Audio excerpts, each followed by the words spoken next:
नमस्कार दोस्तों, आज मैं आप सभी को भारतीय संविधान के अनुच्छेद 51 से 60 तक बताने जा रहा हूं। जैसा कि मैंने अपनी पिछली कक्षाओं में 1 से लेकर 50 तक बता दिया था, आज मैं 51 से 60 तक बताने जा रहा हूं, जो कि बहुत ही सभी प्रतियोगी परीक्षाओं में बहुत ही ज़्यादा ऐसे प्रश्न पूछे जाते हैं, ये अनुच्छेद पूछे जाते हैं। ठीक है, मैं टॉपिक वाइज देखता हूँ। पहला है कि यहाँ पर 51 का है, अनुच्छेद हमारा 51 है, अंतर्राष्ट्रीय शांति और सुरक्षा को बढ़ावा देना। हमारे अनुच्छेद 51 में क्या है? इंटरनेशनल शांति, मतलब अंतर्राष्ट्रीय शांति और सुरक्षा को बढ़ावा देना हमारा अनुच्छेद 51 बताता है। फिर आते हैं भाग 4A। भाग 4A में क्या है? मौलिक कर्तव्य। भाग 4A में यदि एग्जाम में पूछता है मौलिक कर्तव्य किस भाग में है, तो आप बताएंगे भाग 4, और पूछता है किस अनुच्छेद में है, तो अनुच्छेद 51A में मौलिक कर्तव्य है। ये बहुत ही ज्यादा इंपॉर्टेंट प्रश्न, जो कि लेखपाल में ये प्रश्न पूछा गया था और बहुत सारे एग्जाम में ऐसे प्रश्न पूछे जाते हैं। पूछता है भाग 4A में मौलिक कर्तव्य किस भाग में है, भाग 4A बताएंगे। यदि पूछता है मौलिक कर्तव्य किस अनुच्छेद में है, यदि ऑप्शन में रहेगा 51A, तो अनुच्छेद 51A होगा। ठीक है, अगला भाग 5 संघ। संघ के बारे में बताया गया है। बोलेगा संघ किसमें है? भाग 5 में। तो भाग 5 में क्या है? आपका संघ है। अध्याय फर्स्ट में कार्यकारी जो है, कार्यकारी शक्तियां, जैसे राष्ट्रपति और उपाध्यक्ष का चुनाव, उनकी शक्तियां, कार्य, ये सारे जो है हमारे भाग 5 में बताया गया है। भाग 5 अनुच्छेद 52 में क्या है? देखते हैं। अनुच्छेद 52 में भारत का राष्ट्रपति, अनुच्छेद 52 है। कोई पूछता है राष्ट्रपति का इसमें बोला है राष्ट्रपति जो है, भारत का राष्ट्रपति किस अनुच्छेद में है, तो अनुच्छेद 52 बताता है कि भारत में एक राष्ट्रपति होना चाहिए। भारत में एक राष्ट्रपति होना चाहिए, हमें अनुच्छेद 52 बताता है। फिर यहाँ बताया गया है अनुच्छेद 53। अनुच्छेद 53 बता रहा है संघ की कार्यपालिका की शक्ति।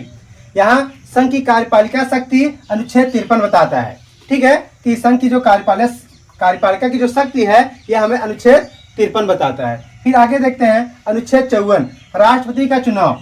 राष्ट्रपति का चुनाव कैसे होना चाहिए, किस विधि किस तरीके होना चाहिए, यह हमें अनुच्छेद 54 बताता है। कोई पूछता है राष्ट्रपति का चुनाव किस अनुच्छेद में है, तो आप बताएंगे अनुच्छेद 54 में। सारा तरीका इसमें बताया गया है। आगे देखते हैं अनुच्छेद 55 राष्ट्रपति के चुनाव का तरीका। तो राष्ट्रपति का चुनाव का तरीका किसमें है? अनुच्छेद 55 में।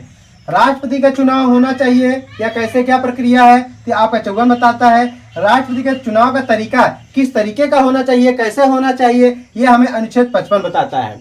फिर अगला देखते हैं अनुच्छेद 56 क्या है? राष्ट्रपति के पद का कार्यकाल। राष्ट्रपति के पद का कार्यकाल, राष्ट्रपति का कार्यकाल कितना होना चाहिए, यह हमें अनुच्छेद 56 बताता है। ठीक है, फिर अगला देखते हैं अनुच्छेद 57। अनुच्छेद 57 है पुनः निर्वाचन के लिए पात्रता। यदि कोई प्रॉब्लम हो गया है, यदि पुनः निर्वाचन हमें कराना है, तो यह हमें राष्ट्रपति के चुनाव के लिए, अदर नहीं, राष्ट्रपति के चुनाव के लिए अनुच्छेद 57 बताता है कि फिर से चुनाव की प्रक्रिया या फिर से चुनाव कैसे होगा, तो यह हमें अनुच्छेद 57 बताता है। अनुच्छेद 58 बता रहा है राष्ट्रपति के रूप में चुनाव के लिए योग्यता। राष्ट्रपति के चुनाव के लिए योग्यता क्या होनी चाहिए, यह हमें अनुच्छेद 58 बताता है। आगे देखते हैं अनुच्छेद 59 राष्ट्रपति कार्यालय की शर्तें। राष्ट्रपति कार्यालय की जो शर्तें हैं वो किसमें बताता है? अनुच्छेद 59 में बताता है। फिर यहाँ अनुच्छेद 60 है राष्ट्रपति द्वारा शपथ का या प्रतिज्ञान। राष्ट्रपति का शपथ किसमें बताया गया? अनुच्छेद 60 में, या प्रतिज्ञान। तो कोई पूछता है राष्ट्रपति का शपथ किस अनुच्छेद में है, तो राष्ट्रपति का शपथ जो है अनुच्छेद 60 में है। उम्मीद करता हूं दोस्तों यह जो है आपको भारतीय संविधान का अनुच्छेद 51 से 60 तक आपको अच्छे से समझ में आया होगा।